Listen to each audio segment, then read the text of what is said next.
Hey, welcome back to another Throwback Thursday 5 and Drive with yours truly. Thank you so much for tuning in. I really, really do appreciate it. It means the world to me. I'm sincere about that. I do mean that. If my calculations are correct, and according to pretty much any math teacher I've ever had in my entire life, my math calculations are never correct. Math and me don't get along. There's only 2 more of these after this one, and then the project's done and over with. Put it to bed, morph it into something else. I'm not really 100% sure. But I've done it. Zuck, or more specifically his minions at Facebook, threw up some roadblocks, gave me some grief. I overcame, and here I am. David beat Goliath. So suck it, Zuck. A couple weeks back, I posted about an album I was working on, ballet, music that I composed, and the story about the muse behind that. I pulled it down shortly after because I didn't feel I was giving it I don't think I told the story well enough. I pulled it down. And it also is a very close and personal one to me, so I just wasn't happy with it. Not that these stories that I've been telling I've been happy with, but that one I just didn't feel right about. So, I'm going to try it again. This time telling you guys instead of having you read it. Couple things though, firsthand. This will go over 5 minutes because here we are at 1:30. I want to give it the attention it deserves. And second of all, I'm going to try not to get emotional. That could happen. But we'll give it a go. Alrighty? Before we get into the story though, my only knowledge of ballet up to that point was I knew what the Nutcracker was because of the title. Dumb boys, Nutcracker, ha ha, Nutcracker. I had seen some ballet type stuff on Bugs Bunny, and football coach made us take ballet for 2 seasons. That was it. Fast forward into Japan. A new event venue was opening up, I think in Minatoku, and I wanted to check it out. Check out the size of the stage, see what the seating was like, what the sound system's like, all that stuff. I get there, and the marquee for opening night was a solo ballet performance. Alrighty, I'd never seen ballet before, let's check it out. And I did. Bought my ticket, got my program, sat down. Eventually, the lights did their flashy thing, like my special effects there. The house lights finally went down, and I am not exaggerating, but I can close my eyes and tell you every detail about that moment, from the direction the grain of wood on the stage was going, to the color of the curtains, to the exact color tones of everything, how the lights were set. Perfect clarity. House lights went down, spotlight came onto the stage to warm things up, and her slipper came out and caressed the stage, and in that moment the music started. Her interaction with the music's interaction with her, that whole thing, interaction with the audience.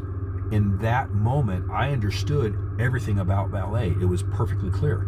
I didn't understand everything about ballet, but that euphoria, that feeling, just boom, it hit me right then and there. I never missed another one of her performances. I eventually got to the point where she would allow me to come to dress rehearsals. She danced with the Sami Maki, she danced with the National Theater, and I was beyond lucky to have her in my life.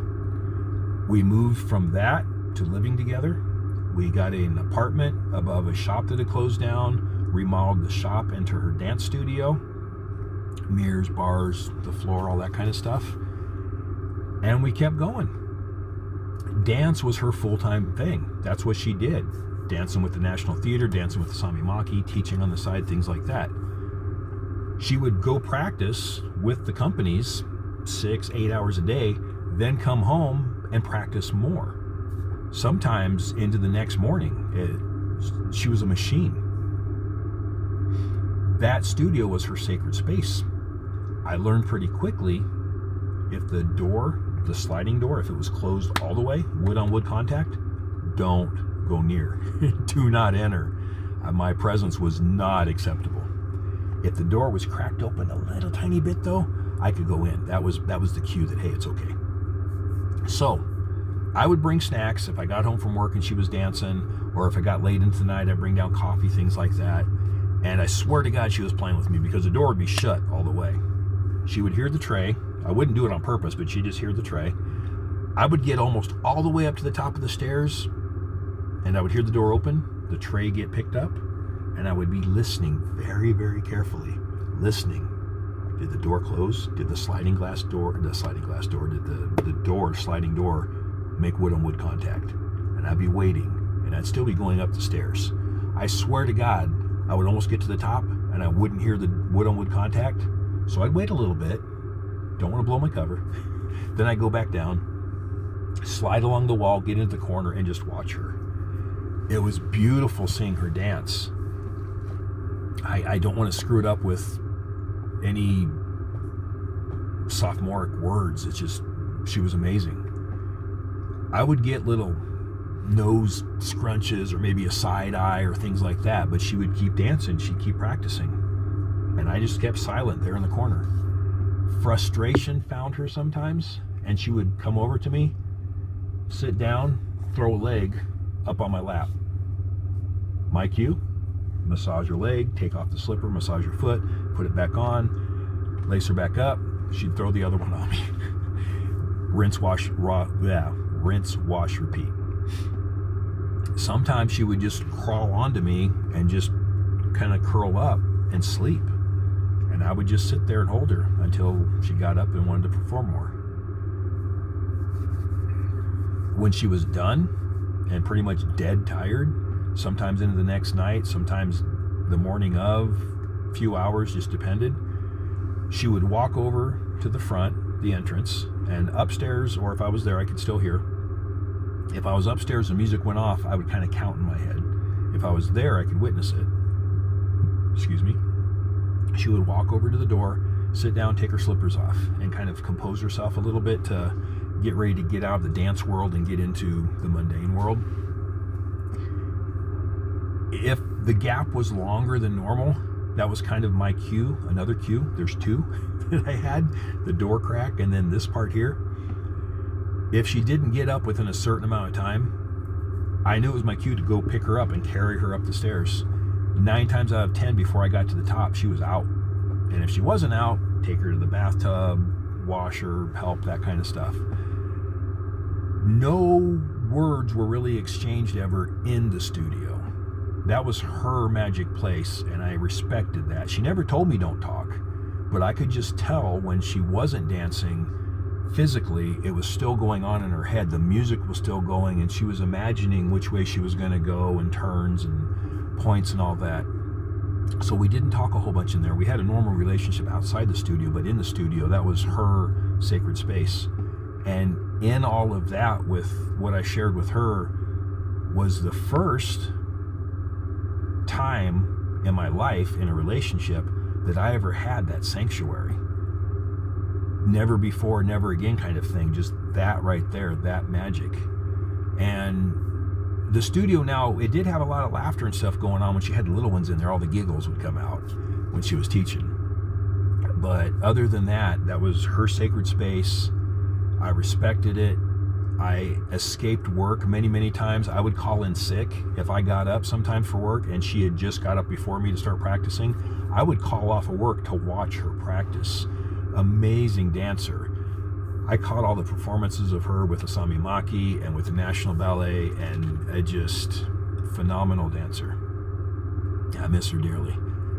I said I hate saying trying to find a nice way to wrap this one up.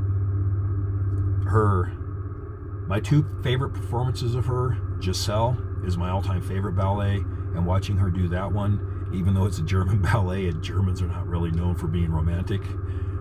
Beautiful, beautiful story, beautiful ballet, very, very bittersweet and tragic. And then with the Nutcracker, ironically, she did the Arabian Coffee. I don't know why they call it Arabian Coffee character, but that's what it is officially. She did that.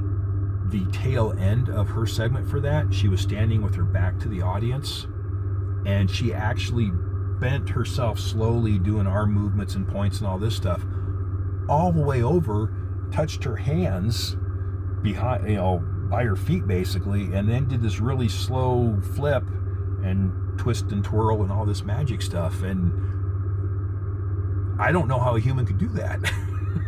but she pulled it off. And she was amazing. And like I said, this ballet, that was her life, that was her passion, that was her dream. And regrettably, a lot of very creative people, their world and the mundane world don't always fit together. And she got to a point she couldn't handle both of those, and she checked out. She took her life. And that was that. So I found those files, and I remembered her, and I remember that magic she shared with me, and I want to share it with you guys. So there we go. The CD, which is incomplete, and I don't know if I can get the rest of the songs done. There's 6 that were completed. I will get that out before Christmas, I promise you, and I hope you enjoy it. And I'm not sure. I'm trying really hard not to cry right now.